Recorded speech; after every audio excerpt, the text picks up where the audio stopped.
Hello and welcome back to STEAM with Steve. Today we're going to go through something that's very close to my heart, which is directed numbers. Now this is where you learn how to add, subtract, multiply, and divide positive and negative numbers. By mastering this, your algebra skills will go through the roof. This is why I was paid $100 an hour as a maths tutor, because we would focus on this for the first 5 minutes before each lesson. And I can guarantee you, if you lean into this, this is the skill that you need to master. Now, it can take some people 2, maybe 4 weeks to get this, but once you've got this under your belt, it never leaves you. And then the really cool part about this is if you've really leaned into this, the rest of your math all the way through will be a lot easier. So let's jump on in. So directed numbers basically mean that you add, subtract, multiply, and divide. Now we're going to actually do this a little bit in reverse, and we're going to learn how to multiply and divide first. And to do that, we need to understand a thing called the same rule.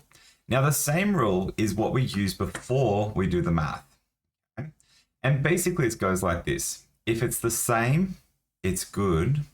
If it's different, it's bad. Okay.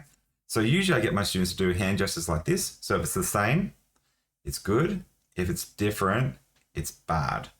And what that means is there's a little memory trigger that you will remember that you need to do every single time you see a positive and negative number first. Now, if they're the same, so if it's a positive and positive, that's a good thing. If it's a negative and negative, that's also a good thing. And then if they're different, so it's a positive and negative, then a negative and positive, that is also a negative. That's basically the same rule. So if you see two positives in your mind, they're the same. Yep, that's awesome. That's a good thing. If you see two negatives, and then this is what messes with people's heads, that's actually a good thing. All right. And then another way of thinking about that is if I say the phrase, if I didn't not walk down the street, see, I've done a double negation, which then means I did walk down the street. Then you have a positive and negative, which then equals a negative, and a negative and positive equals a negative. So this is what I call the same rule. Now with just normal number systems symbols so that you can see it, a positive and positive, that makes a positive, a negative and negative, that makes a positive and negative, that makes a negative, and then a negative and positive, that then makes a negative. So the trick when you multiply and divide is you use this rule first, looking at the two numbers, identify if it's going to be a positive or negative, write that symbol, then do the math. That's basically the trick here. So the other thing we need to go through is how to learn your times tables. Now this is obviously something that is sometimes really well understood and some people don't necessarily understand so well as well. So I'm going to unpackage this for the next 5 minutes, all the skills that I've learned as a maths tutor for the last 20 years. And this is the order I've worked out is the best way to teach someone how to multiply. So the first thing that you learn is your ones, then your tens, then your twos, then your 11s, your 9s, 5s, 3s, 4s, 12s, 6s, 7s, and then the 8s.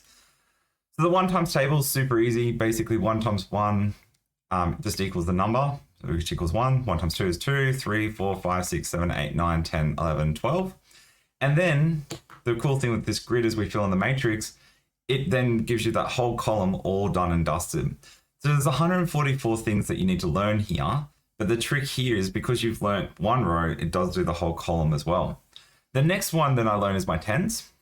So 10, 20, 30, 40, 50, 60, 70, 80, 90, 100, 110, 120.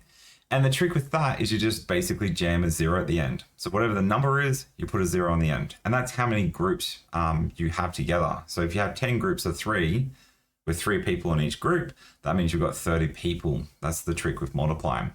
The next then is your twos, which is just the same as your doubles. I usually just remember the old nursery sort of rhyme where it's 2, 4, 6, 8, and then just keep going on from that. So 2, 4, 6, 8, and then 5 times 2 is 10.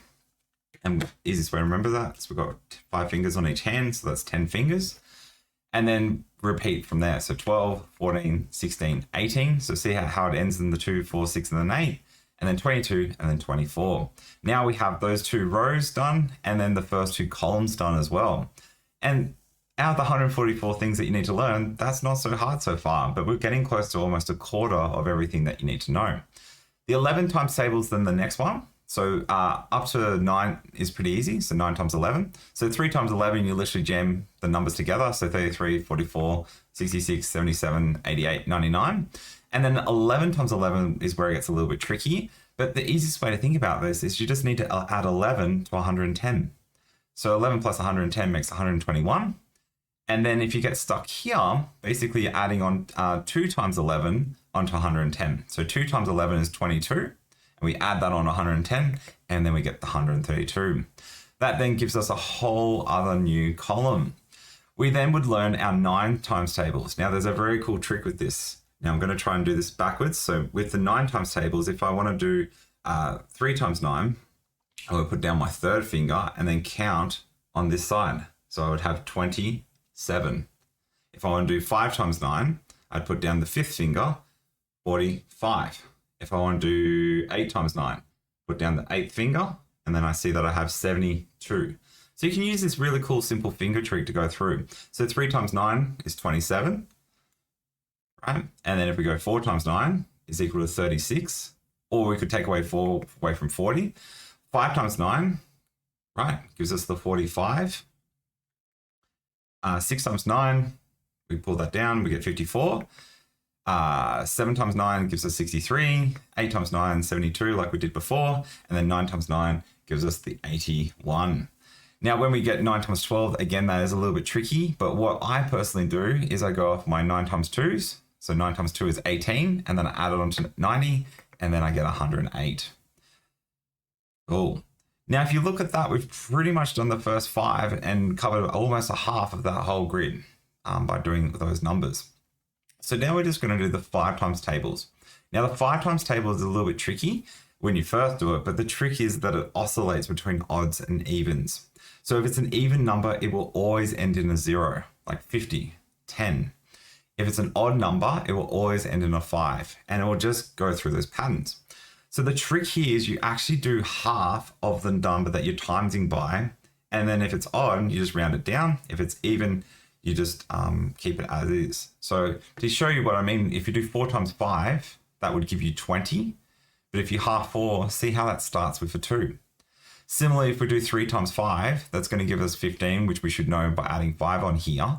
But the trick here is we're looking at what needs to happen from a little bit more of a different lens. Half of that, half of 2 gives us the 1, which then gives us 15. So you go 15, 20.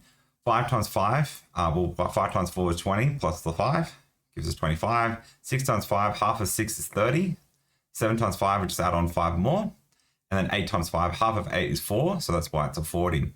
Same with 12 times 5, half of 12 is 6, so 6 times 5 gives us that 60. Pretty cool. Now, I think we're a bit over halfway, and we're halfway through all the numbers that we need to know. Now, the reason for that is because if you think about it, when we learn our 8 times tables, we already know what 5 times 8 is. So we have less things to learn and trying to memorize each time. This is the trick when we're learning how to multiply. So the next one then is the 3s. And what I personally do is I build on things. So I've got all these markers now in my mind. And I usually would use the 5 times tables as sort of the center point and either go above or below that. So 3 times 3, I would just add 3 onto the 6, which would give us 9. For 4 times 3, I would take away 3 from 15. That's another way. So you get the 12. 6 times 3, add on 3. So I get 18. 7 times 3, I would add on 6 to the 15, which would give me 21. And then 3 times 8 would give me the 24. So you would just add on the 3 to the 21. For 12 times 3, I would do 2 times 3, which is 6, plus the 30. And then that would give me 36. Then for the 4s, we would go through and fill in the blanks. So 4 times 4 is 16. So that's just 4 more than 12. 4 times 6, add on 4. So we get 24. 4 times 7, we get 28. 4 times 8 is 32. And another pattern you might see here with the 4 times tables, which is kind of cool, is you're adding on these numbers at the end here. So from 20, the next one was 24. Then it was 28. Then it was 20 plus 12, which gives you 32. And then all the way up to 36. So there's a nice little pattern there with the 4s. So 4 times 12 is going to be 48 at the end. Cool. So then I would do personally the 12 times tables because they're a little bit easier than the 6s and the 7s and 8s for these last little bits in here. So 6 times 12, we would then add on 12 to 60, which would then give you 72. 7 times 12, I would do 7 times 10, which is 70, plus the 14, which would then give you 84. 8 times 12, 8 times 10 is 80, plus the 16 gives you 96. And then the last one, because we know that there's 144 things here, that's what the last number is. Or you could have added on 24 onto 120. Now, this is usually the hardest numbers usually to remember off by heart. And this is where the real students sort of lean into it.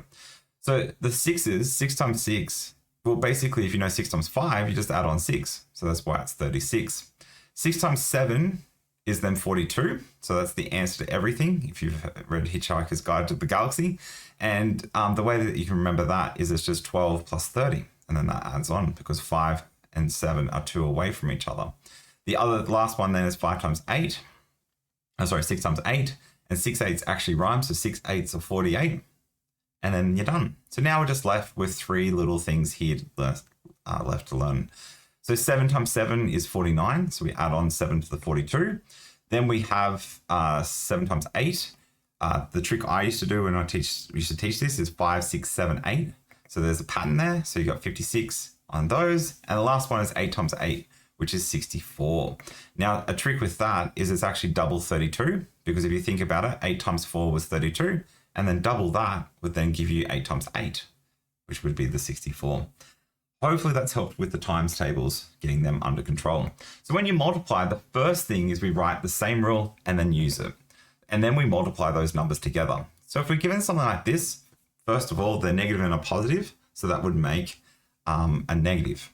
So the symbol here is a negative because we've got a negative and positive, and that's different. It's not the same. Then the number, we just do 5 times 4, which gives us negative 20.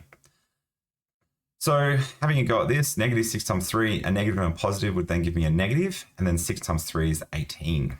Then negative and positive, positive and negative would also then give me a negative, and then 4 times 7 is 28. Then we got negative 5 times negative 6, which then gives us a positive, which then gives us 30. Then negative and a positive gives us a negative, and that gives us negative 18. Negative and a positive again then makes a negative, so we get 8. And then a negative and negative makes a positive, and then we get 64. And then when we do divide, exactly the same pattern, except at the end we divide the numbers. So if we had positive 30 divided by negative 5, a positive and a negative makes a negative. So the symbol first is going to make a negative for us. And then however many 5s go into that would be 6, because 6 times 5 equals 30. So negative 42 divided by 6, the answer of everything, hopefully remember 6 times 7. So that's a negative and positive would give us a negative, which then gives us negative 7. A positive and a negative, again, would give us a negative, which then gives us negative 8. And then lastly, last of this column is a negative and negative, and they're the same, so therefore it's going to be a positive. And then however many 3 is going to 21 is 7. Then over here we have a positive and a negative, which then gives us a negative, and then that gives us negative 9. A negative and a positive here then gives us a negative, which then gives us negative 3. And then a negative and negative here gives us a positive, which then gives us 9. Cool. So that handles pretty much half of the sheet that we're going to go through and use as our learning tool. When we add and subtract, the biggest trick I found when teaching this is explaining it as money. So imagine I give you money and I take money, and then work out your happiness when you're doing that. Okay. So that's the biggest hint here. So there's 2 different types of money that we're going to deal with. We're going to have a big amount and then a smaller amount. Okay. So the bigger amount will have a big impact of to which way it's going to be positive or negative on that number line when you're shifting it around. So there's only 4 options basically when we're dealing with positive and negative numbers adding, apart from if it's cancels out. So if it's 6 minus 6, that just equals 0. And basically if your bigger number is positive and your smaller number is positive, so if I gave you $60 and then I gave you another $6, I've given you more. So you would be a happy person. If I gave you a bigger sum of money and then I took away a smaller bit of money out of that pile, would you be happy or sad? Now, chances are you'd still be pretty happy, right? Because you've still got a big bag of money, but you lost a little bit off the top. This is where it gets a little bit different. If I took away a big pile of money away from you and then gave you back a little bit of the pile, would you be happy or sad with me? You'd probably be sad. And the last one, if I took a big pile of money from you and then took a small amount of money from you, would you be happy or sad? And hopefully you answered sad again. So when we do this with actual numbers, if I added 7 and added 2, so I gave you $7 and then I gave you another $2, would you be happy or sad? Hopefully, you'd be happy because you'd be up $9. Similarly, if I gave you $7, but then I took away $2, would you be happy or sad with me? And hopefully, you should still remember 7, take away 2, and then you would know that you're happy, and therefore you would have 5. Then, if I took away $7, but then gave you back $2, would you be happy or sad with me? You'd probably be unhappy, right? Because I've taken away overall $5 from you. And then the last one, if I take away $7 and then take away another $2, would you be happy or sad? You probably would be sad because I've taken away $9 from you. That's basically how the system works.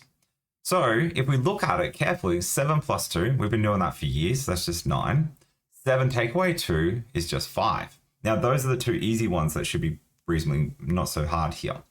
When it gets a little bit funny is when we put positive and negatives at the front. So we have negative 2 plus 2. Do you see how it's the same as 2 take away 7?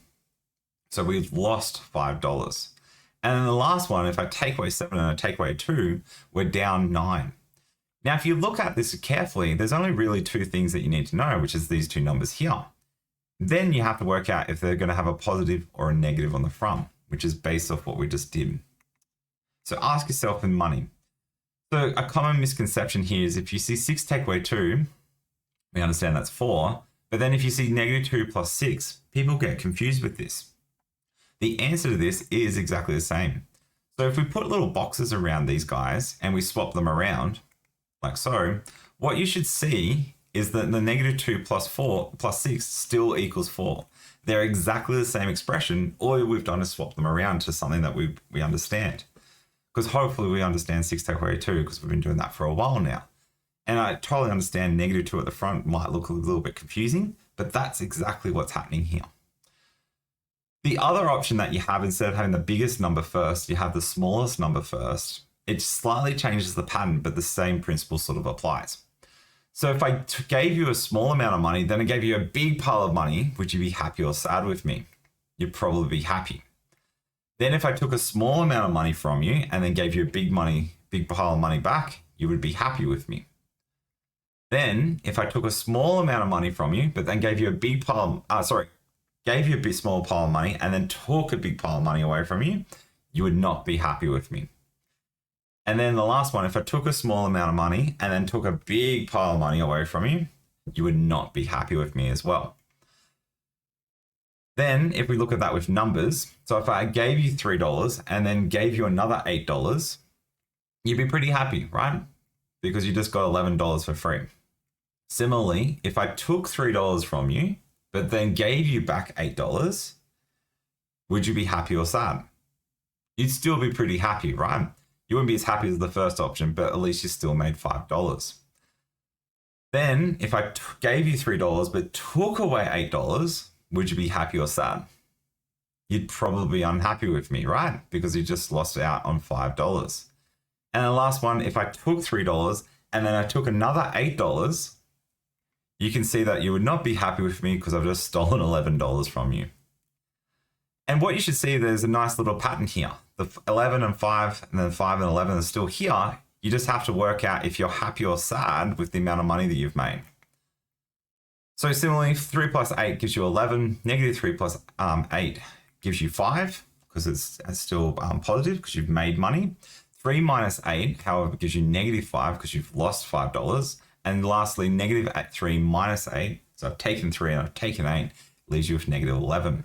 What you should notice is there's only two facts really here to learn. You just have to work whether it's positive or negative on the front.